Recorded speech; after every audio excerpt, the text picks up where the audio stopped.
Hola chicos, espero se encuentren muy bien. Vamos a proseguir con la clase. Nos quedamos en las funciones del sistema circulatorio. Las principales funciones del sistema circulatorio son suministrar a todas las células el alimento necesario para su consumo, liberar de los productos de desecho, transportar las hormonas y otras sustancias de regulación del organismo, llevar sustancias que nos inmunizan contra enfermedades. ¿Qué quiere decir todo esto?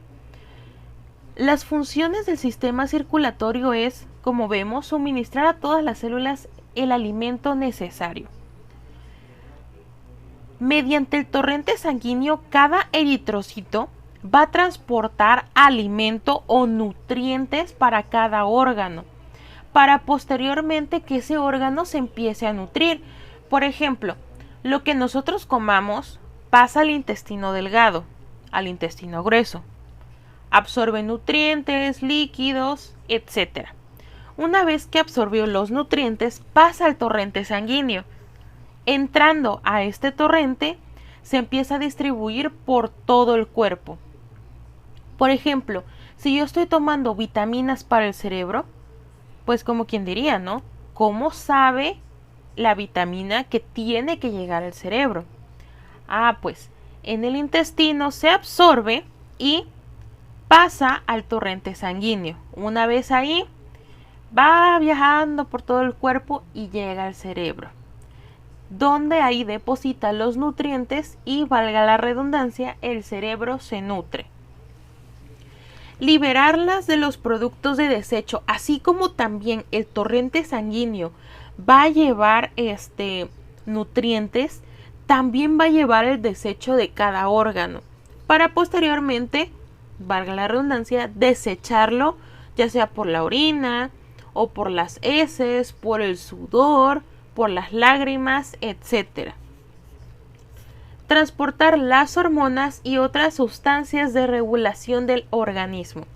En el caso de las hormonas, en el caso de nosotras, por ejemplo, cada que nos viene nuestro periodo o empezamos con la menstruación, los niveles de hormonas se alteran un poquito, entonces nos afecta pues físicamente, claro está.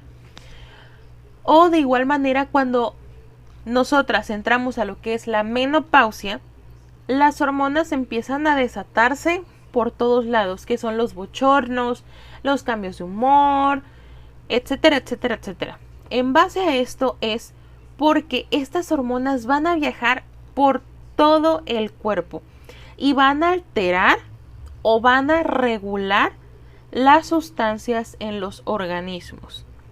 Si es ejemplo en el páncreas va a producir la insulina que va a regular el azúcar en nivel de sangre y se transporta gracias a el sistema circulatorio. Lleva sustancias que nos inmunizan contra enfermedades. Enfermería es reconocido por inmunizaciones, o sea, vacunas. En todo caso, lo que hace el sistema es, como estoy aplicando una vacuna que es intramuscular, entra directo a torrente sanguíneo. También si pongo un medicamento, por ejemplo a la avena, está entrando totalmente al sistema circulatorio.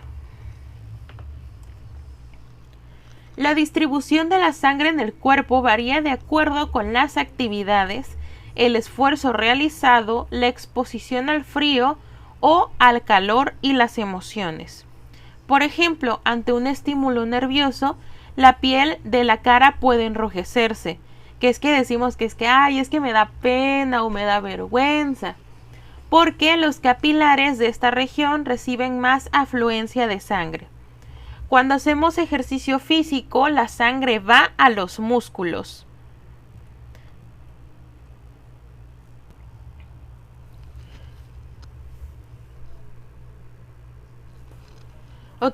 Perdón.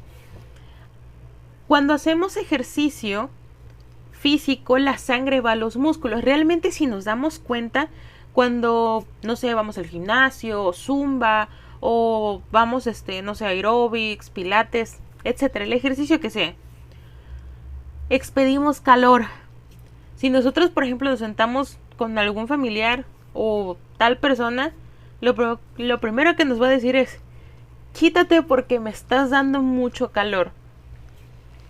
Cuando comemos, los vasos que irrigan los intestinos reciben más sangre. Esto como tal es el conocidísimo mal del puerco. Realmente lo que pasa aquí es esto. Nosotros imaginen que tenemos un 100% de sangre. A la hora que nosotros comemos, el sistema o el aparato digestivo necesita muchísimo más trabajo que todo el cuerpo en general. Entonces, de ese 100% de sangre, el 50% todavía se pasa a nuestro aparato digestivo. Entonces, nuestro cuerpo como tal, sin contar el aparato digestivo, está trabajando a un 50% o quizás un poquito menos. Por eso es que después de comer ya sentimos que no queremos nada y lo que queremos es una hamaca para acostarnos a dormir. Cuando hace frío se llenan de sangre los vasos internos para conservar el calor. Realmente por los cambios de temperatura, ejemplo, cuando hace calor, pues uno se baña en sudor por lo mismo y el cuerpo está muy caliente. Lo contrario de cuando hace frío. Cuando hace frío el cuerpo tiene que ver la manera de calentarse. Esto se deriva tanto a sistema circulatorio y sistema muscular. Ok, entramos a vasos sanguíneos. Los vasos sanguíneos van a constar de arteria, la vena y el capilar. La arteria está compuesta de esta manera. Vamos a empezar de lo externo hacia lo interno. O sea, vamos a empezar de lo gris a lo rojo. Empezamos con una túnica adventicia que en el caso de la vena es lo que se escucha cuando truena o cuando atravesamos la vena. Posteriormente tenemos la túnica media. La túnica media es como si fuera un pequeño músculo, una capita, un colchoncito.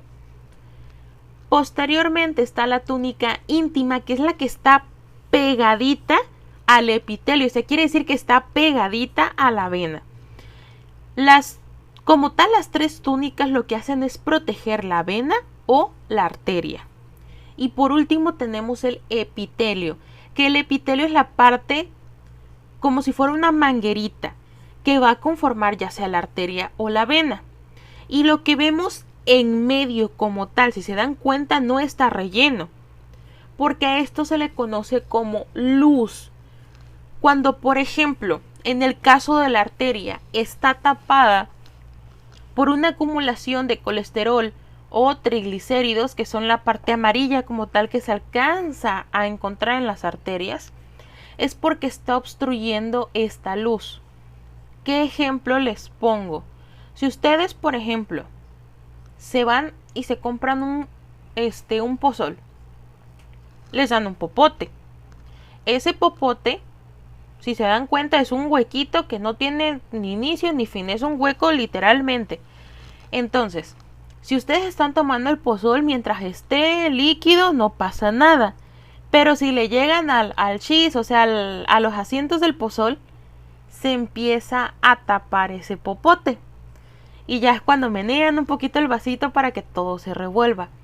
Lo mismo pasa con las arterias y las venas. La sangre fluye como si fuera el mismo pozo líquido, pero cuando se obstruye es porque ese cheese, ya sea por una trombosis, que viene a ser una acumulación de eritrocitos, o de igual manera por un taponamiento, que en este caso es por un taponamiento de grasa. Posteriormente pasamos a la vena. De igual manera tenemos una túnica adventicia. Tenemos una túnica media que, si se dan cuenta, es más delgada que la arteria. Es más delgada, ¿por qué? La arteria necesita tener suficiente cobertura o suficiente armadura que la proteja, porque la arteria es la que lleva el pulso como tal, es el que lleva ese control de la sangre. Si ustedes, por ejemplo, en casa tocan la arteria radial, que es la que está en la muñeca, pueden sentir el mismo pulso, o sea, a lo que está latiendo el corazón. Por ende, tiene y necesita que las capas protectoras sean más gruesas para que cuando pase la sangre a un nivel pues fuerte, rápido, no se reviente o se rasgue. En cambio, si vemos las dos túnicas en la vena, que es túnica media y túnica íntima, son muchísimo más delgadas. ¿Por qué? Porque las venas podemos perforarlas. La arteria no quiere decir que no se pueda perforar, pero es muchísimo más doloroso perforar una arteria. La vena es más fácil de perforarla en ese aspecto. También tiene su epitelio y por supuesto que también tiene una luz. Pasamos a lo que son los capilares, y los capilares, si se dan cuenta, ya no tienen esta capa protectora, porque los capilares ya son esas venitas demasiado pequeñitas. ¿Dónde voy a encontrar los capilares? Los capilares lo puedo encontrar en las venas tan pequeñas del cerebro como en las venas de mis dedos. Cuando nos hacemos, por ejemplo, una destroctis, que es meramente un chequeo de glucosa, nos picamos el dedito, sale la gotita de sangre, me pongo una toronda y listo, ya cerró, porque lo que estoy picando es un capilar. Y el capilar va a estar formado por el epitelio y por supuesto que también va a estar formado por una luz. Las arterias tienen paredes fuertes y elásticas que se adaptan a las variaciones que producen en el flujo sanguíneo. Por ejemplo, si la persona es hipertensa, el flujo sanguíneo no va a ser igual al de una persona que su presión está en los valores normales. Al contrario, las arterias van a trabajar muchísimo más para poder estar al nivel de ese flujo sanguíneo tan fuerte y rápido que va a estar ahí. Transportan la sangre oxigenada del corazón a los tejidos. Las arterias son aquellas que van a llevar la sangre limpia.